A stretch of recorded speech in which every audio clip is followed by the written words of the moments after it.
Alright, so you probably watched the basic combat guide and you realize that the skill ceiling is much higher than you initially thought. I used to wake up in my room in the morning, put on my dirty shoes in the morning. Heard mama crying last night. And you're still losing the motherfuckers that are doing shit like this. Oh my god, bro. Oh, hell no, man. What the fuck, man? Get your...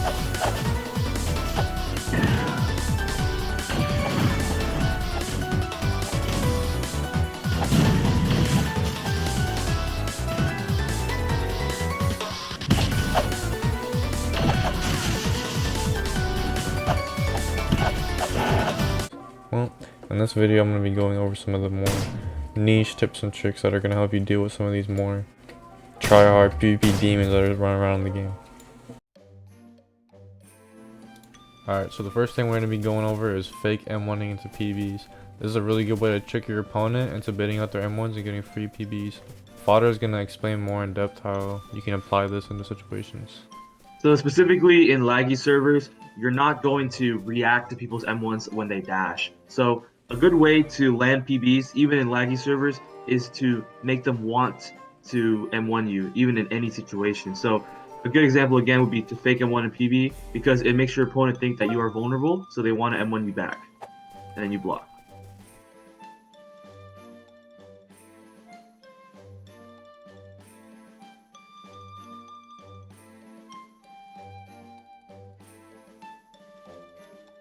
Alright, so the next thing we're going to go over is movement strings and the ways you can use different types of movements to give yourself an advantage in combat. So one of the first things is movement strings with dashes, and this is really useful to bait out your opponent and kind of learn what your opponent's going to be doing.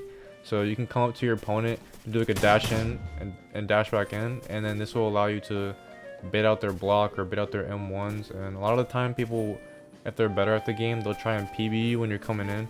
So this way you can dash back out and back in, and it'll bait their block. And this way you don't get PB'd so easily.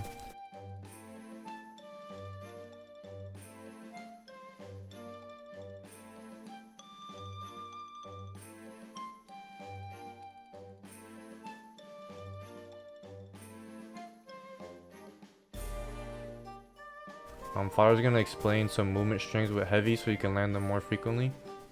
So if you are at a range and you're going to use a heavy on someone, let's say you realize that they're super aggressive, what you can do is you can dash forward them, quick step back, and dash forward.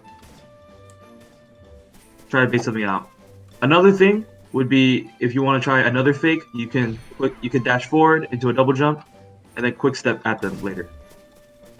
Yeah, that way you can avoid heavy clashes and land your heavies more often. Another thing that's important in the movement is knowing the dash range that's available to you and your opponent.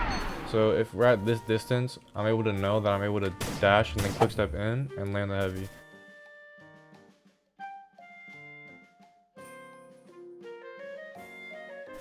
This is important to know so that you're not blocking for no reason and getting block broken or hidden by unnecessary heavies. Another thing I want to add is if someone's going to come at you with a heavy, you should try to also counter with a double jump. Yeah, being able to double jump, you can get over heavies and avoid being hit a lot of the time.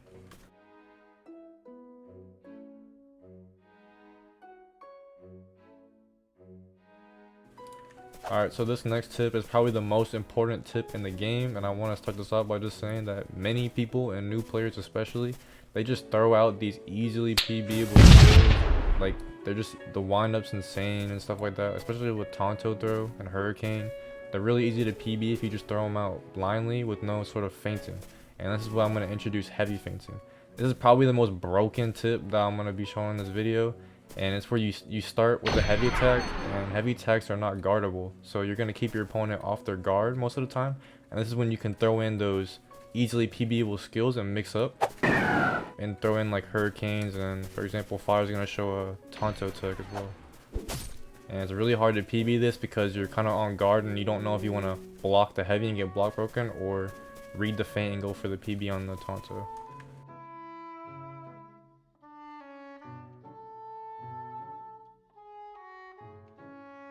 Alright, the next tip in this video that I'm going to be going over is predicting PBs off of the range. My boy Fodder, he's going to be explaining this more in depth.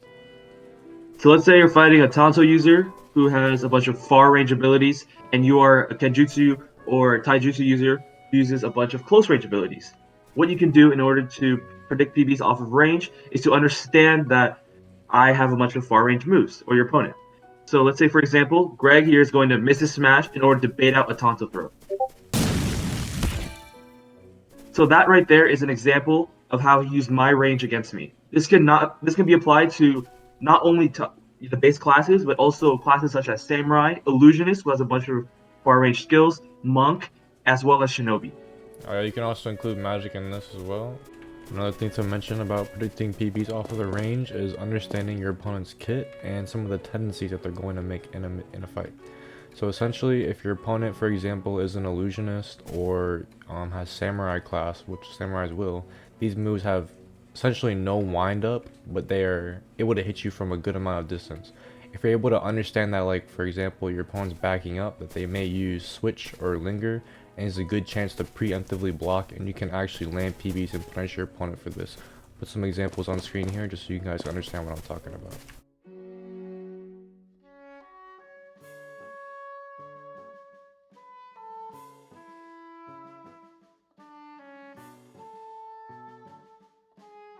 Alright, so the next thing we're going to be going over is pattern recognitions and textbook adjustments mid-fight. This is really important to use to your advantage and adjust to your opponent's mid-fight so you can counter certain things that they're doing. Fodder is going to explain more in depth some situations where you could apply this. So the first couple of things would be like within the beginning of the match, you realize, okay, is this person going to be super aggressive? Are they going to use a lot of heavies, a lot of heavy feints, etc.? Let's say, for example, someone's being super aggressive. You can utilize your M1 fakes into PB or your different movement fakes in order to get them to punch you and you PB. If they use heavies a lot, you can either go in for M1s or you can counter them by using different heavy movements to beat their heavy movements. If they're heavy feinting, then you have to try to guess 50-50 whether or not they're going to hit you or not. You can try to dodge out of the way of their heavy to make sure that if they're going to hit you, it's going to have to be with a move and you can perfect block it. Alright, the next tip I'm going to go over is vanish PBs. This is pretty situational and it's something you have to understand. It's basically like a game of rock, paper, scissors with your opponent. So, for example, if I'm M1ing my opponent like this and they vanish and they're behind me, if you hold your M1 instead of just clicking it rapidly, you can actually block and perfect block them as they dash in after vanishing you. And this works vice versa for you as well if you vanish and they can PB you.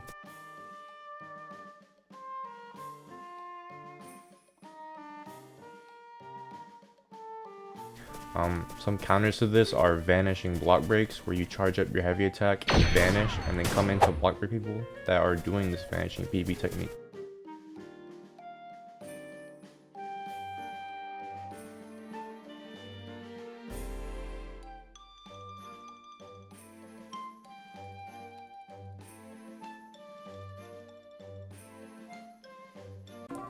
Hopefully you guys learned something new from the video. If you aren't able to get better at the combat after learning some of these new techniques, then probably just a skill issue at that point. But anyway, it's probably the last video I'm going to make on Feudal Life until Feudal Life 2 comes out, which is just on the horizon. So stay tuned for that, and hopefully you guys enjoyed the video. Peace out.